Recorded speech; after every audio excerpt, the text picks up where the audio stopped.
चलो इस वीडियो में हम 8 तिहाई को विभाजित करते हैं। हम 8 तिहाई को विभाजित करते हैं, समझो कि 1 तिहाई से। तो हमें यहाँ पर 8 तिहाई को 1 तिहाई से विभाजित करना है और ये हम करेंगे संख्या रेखा के जरिए। तो यहाँ पर ये आ गई हमारी संख्या रेखा। समझो कि ये है 0 और यहाँ पर है, समझो कि यहाँ पर है 1 और यहाँ पर है 2 और ये रहा 3।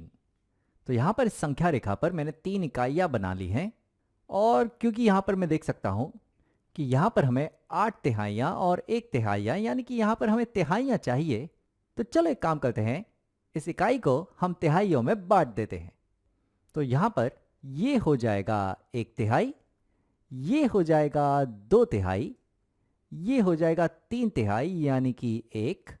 आगे बढ़ेंगे तो ये हो जाएगा 4 तिहाई, ये है यहाँ पर 5 तिहाई, ये होगा 6 तिहाई यानी कि ये हुआ 2, ये होगा यहाँ पर 7 तिहाई और ये होगा यहाँ पर 8 तिहाई, जो हमें यहाँ पर चाहिए 8 तिहाई।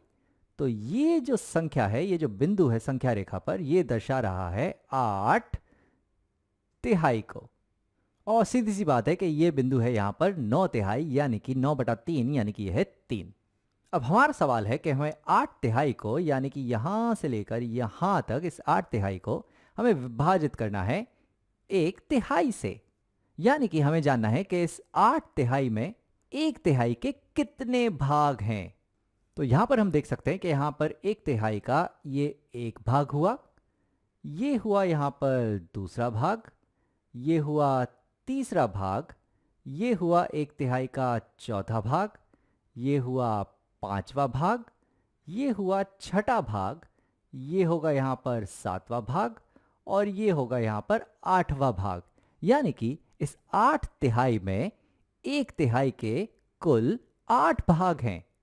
यानी कि जब हम 8 तिहाई को विभाजित करेंगे 1 तिहाई से तो कुल हमें यहाँ पर 8 भाग मिलेंगे।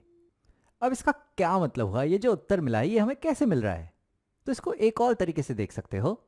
तो यहां पर हमें 8 तिहाई को विभाजित करना है 1 तिहाई से और यहां पर तुम देखो तो इस एक पूर्ण में 1 तिहाई के कुल 3 भाग हैं। ये है एक भाग, ये है दूसरा भाग, ये है तीसरा भाग।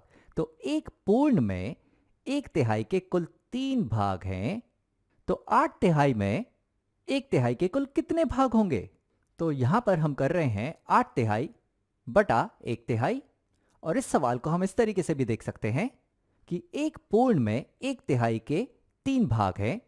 तो 8 तिहाई में 1 तिहाई के कितने भाग होंगे? तो एक पूर्ण में अगर 3 भाग हैं तो 8 तिहाई में 8 तिहाई गुणा 3 भाग होंगे। तो यानी कि ये सवाल बराबर है 8 तिहाई गुणा 3 के। तो यहां पर मैं लिखता हूं कि ये बराबर है 8 तिहाई गुणा 3 के। और 3 को अगर मैं चाहूं तो यहां पर 3 को मैं 3/1 लिख सकता हूं भिन्न के रूप में। अब यहां पर अंश में 8 गुणा 3 ये हो जाएंगे 24 और हर में 3 गुणा 1 ये रहेंगे 3 और 24/3 ये बराबर होते हैं 8 के। तो यानी कि 8 तिहाई को 1 तिहाई से विभाजित करने का मतलब है कि 8 तिहाई को 1 तिहाई के व्युत्क्रम यानी कि 3/1 से गुणा करें। मैं एक और उदाहरण लेता हूं।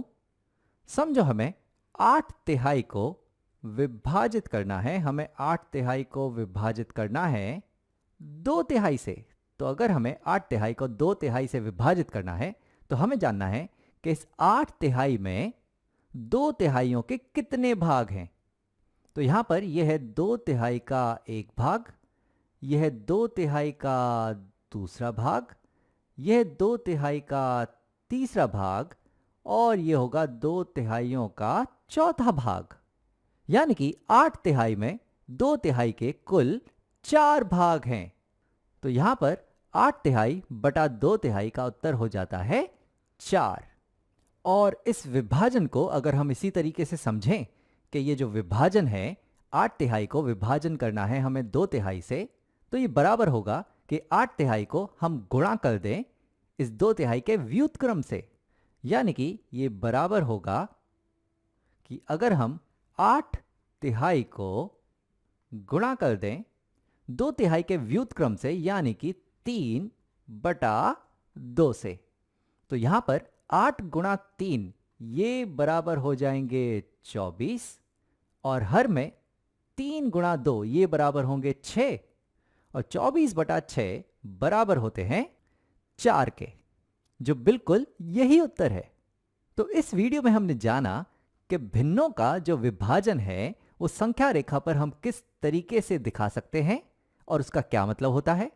और हमने एक और बात जानी कि अगर हमें किसी संख्या को किसी भिन्न से विभाजित करना है तो दरअसल बराबर होता है उस संख्या को विभाजन करने वाली संख्या के व्युत्क्रम से गुणा करने के। आशा करता हूं कि आपको यह वीडियो पसंद आया होगा।